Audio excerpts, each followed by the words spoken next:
This video was inspired and created by Carlos Blanco. Authorized for all public viewing. The original content must be respected. Metafísica en el cristianismo. En este estudio vamos a desarrollar algunos cambios que se están manifestando hoy en día en algunas de las iglesias evangélicas. Pues para poder entender este pensamiento remontémonos desde sus inicios. Metafísica. La palabra metafísica deriva del griego, que significa más allá de la naturaleza o más allá de la física, proviene del título puesto por Andrónico de Rodas, siglo I a.C., a una colección de escritos de Aristóteles. Esto no implica que la metafísica haya nacido con Aristóteles, sino que es de hecho más antigua. Dado que hay casos de pensamiento metafísico en los filósofos presocráticos, Platón estudió en diversos diálogos lo que es el ser, con lo que preparó el terreno a Aristóteles de esta gira, que elaboró lo que él llamaba una filosofía primera, cuyo principal objetivo era el estudio del ser en cuanto tal, de sus atributos y sus causas. El término metafísica proviene de una obra de Aristóteles compuesta por 14 volúmenes, rollos de papiro, independientes entre sí, que se ocupan de diversos temas generales de la filosofía. Estos libros son de carácter esotérico, es decir, Aristóteles nunca los concibió para la publicación. Por el contrario, son un conjunto de apuntes o notas personales sobre temas que pudo haber tratado en clases o en otros libros sistemáticos. Objetivo de la metafísica. La metafísica pregunta por los últimos fundamentos del mundo y de todo lo existente. Su objetivo es lograr una comprensión teórica del mundo y de los principios últimos generales más elementales de lo que hay, porque tiene como fin conocer la verdad más profunda de las cosas, por qué son lo que son. Y, aún más, ¿por qué son 5? 3 de las preguntas fundamentales de la metafísica son: ¿qué es ser? ¿Qué es lo que hay? ¿Por qué hay algo, y no más bien nada? No solo se pregunta entonces por lo que hay, sino también por qué hay algo. Además aspira a encontrar las características más elementales de todo lo que existe. La cuestión planteada es si hay características tales que se le puedan atribuir a todo lo que es y si con ello pueden establecerse ciertas propiedades del ser. Algunos de los conceptos principales de la metafísica son: ser, nada, existencia, esencia, mundo, espacio, tiempo, mente, Dios, libertad, cambio, causalidad y fin. Algunos de los problemas más importantes y tradicionales de la metafísica son: el problema de los universales, el problema de la estructura categorial del mundo, y los problemas ligados al espacio y el tiempo. Ahora empecemos a analizar cómo estos pensamientos han abierto el espacio en las predicaciones de algunos ministros de la prosperidad. ¿Qué es la metafísica cristiana? ¿Y por qué es tan atractiva en algunas iglesias cristianas? En iglesias donde se les enseñan a las personas que el poder de la palabra les permite obtener lo que quieran y que hay que confesar positivo siempre, aun cuando las circunstancias sean adversas. Por ejemplo, podemos citar al falso pastor Cash Luna, que en la introducción en sus mensajes dice: en mi boca hay un milagro. Cabe destacar que la metafísica intenta de comprender lo que existe y por qué existe. Hubo un tiempo en la que la metafísica llegó a ser considerada como una de las más altas disciplinas de la filosofía. Pero con el tiempo se ha ido degenerando y adquiriendo un carácter de peyorativo para llegar a convertirse en sinónimo de lo especulativo, de lo no científico, de lo que no se puede comprobar. La metafísica cristiana es esa filosofía que ha conseguido introducirse en algunas iglesias, y la cual consiste en endiosar al ser humano colocándolo en el lugar de Dios, y en hacerle creer de que es capaz de crear cualquier realidad que se atreva a soñar. La cual nace en frases muy conocidas como: sueña a lo grande, persigue tus sueños, si eres capaz de visualizarlo en tu mente lo conseguirás, puedes conseguir todo lo que te propongas, y entre otras herejías. Frases que están absolutamente divorciadas de la fe cristiana. Al menos de la fe que se sostiene del fundamento de los apóstoles y profetas. Que no me refiero a los de ahora, a los actuales que simplemente son mentirosos, blasfemos, herejes y rastreros que han usurpado un ministerio que Dios no les ha dado. Me refiero a aquellos apóstoles y profetas que escribieron las sagradas escrituras. De apóstoles y profetas de la cual la iglesia está edificada como nos enseña el apóstol Pablo en Efesios 2:20. Hay muchos falsos maestros que propagan estas herejías, lo cual no es nada extraño porque ya estaba profetizado que así iba a suceder.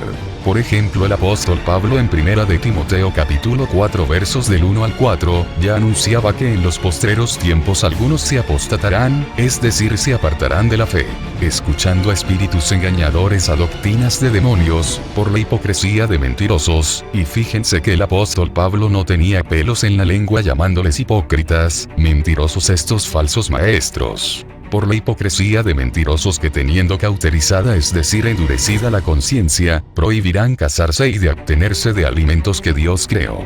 Es decir, enseñarán cosas falsas.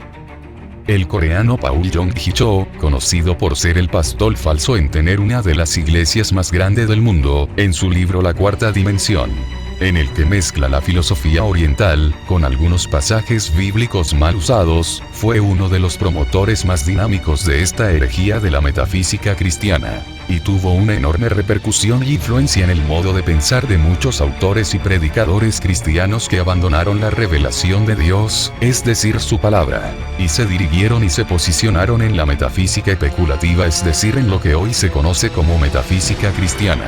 Actualmente están algunos falsos por mencionar como César Castellano, Cash Luna, Guillermo Maldonado, John Mauel, Joy Austin, Marcos Sui, Harold Caballero, Ken Copeland, Ben Yin, Casey Dupley y el difunto Miles Monroe, entre otros. Hay muchísimos falsos maestros que están propagando estas herejías. La familia González del canal Enlace, La Guarida de Ladrones, encabezado por el lobo rapaz Jonás González.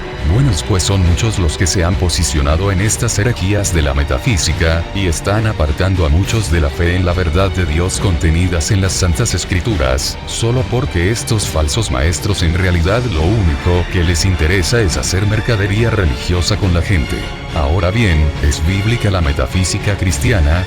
La respuesta es no, pues la metafísica te aparta o más bien, te lleva a independizarte de Dios, mientras que la verdadera fe, la fe bíblica te lleva a la dependencia de Dios. Tómese como por ejemplo el pasaje de Juan 15 del 1 al 5, donde Jesús dice: yo soy la vid verdadera, yo soy la vid, vosotros los pámpanos, refiriéndose a los creyentes. Diciendo: el que permanece en mí y yo en él, este dará muchos frutos, porque separado de mí nada poder hacer. Es decir, si la metafísica nos aparta de o nos independiza de Dios, porque no le necesita a Dios, para pensar en algo y conseguirlo, eso no es fe en Dios, eso es fe en ti mismo, en lo que eres capaz de conseguir. Si la metafísica te independiza de Dios, la fe verdadera, la fe bíblica, te lleva a depender de Él. Si un creyente puede conseguir, como dicen estos falsos maestros, cualquier cosa que se proponga, con solo imaginarlo, dígame dónde queda Dios en esa ecuación.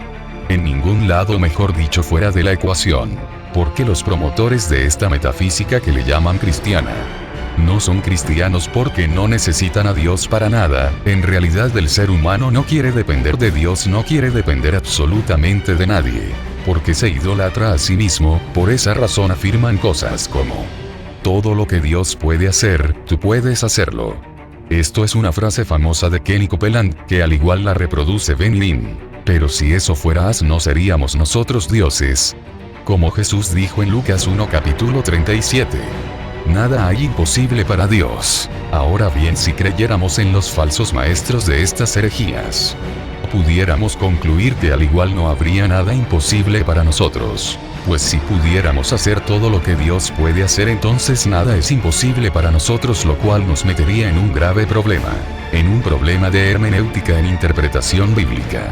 Porque es el mismo Jesús que en Mateo capítulo 6 versos 27 hace una pregunta muy retórica, que es la siguiente: ¿quién de vosotros, por mucho que se afame, podrá añadir a su estatura un codo? Es decir, que el ser humano, por mucho que se empeñe, no podrás hacerse crecer a sí mismo 45 centímetros.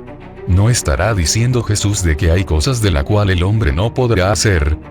Por tanto, tenemos que decidir si creer en Jesús, que nos dice la verdad, o creerle a estos falsos maestros que nos están engañando. Si hay cosas de las que no podemos hacer y Jesús nos dice que para nuestro Señor que está sentado en el trono no hay nada imposible, pues ¿cómo podríamos afirmar esta afirmación de los maestros de la metafísica, que dicen que puedes hacer cualquier cosa que te proponga?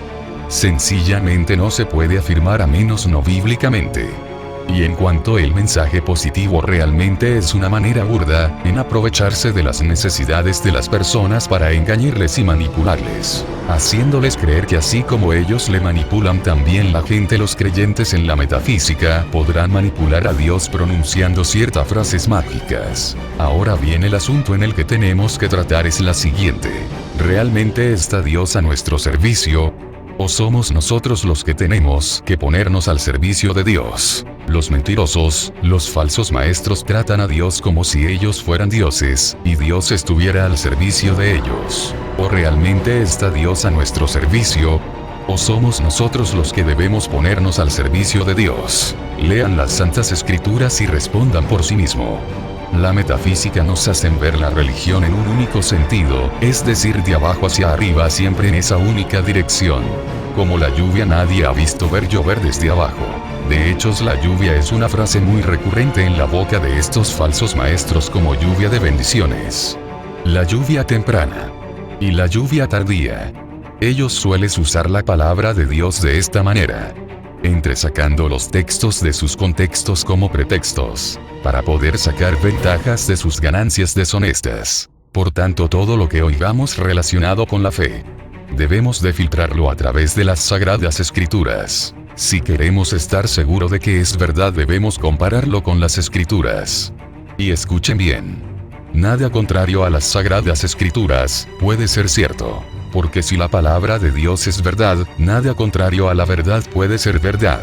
Espero de que este video les haya sido útil y puedan entender de la importancia de conocer profundamente las Sagradas Escrituras, para que nada o nadie los puedan apartar de la verdad. Jesús nos dijo escudriñar las Escrituras, porque a vosotros os parece que en ella tener la vida eterna, y ellas son las que dan testimonio de mí. Por tanto, les invito a que estudien las Sagradas Escrituras. Que Dios le bendiga en sus vidas.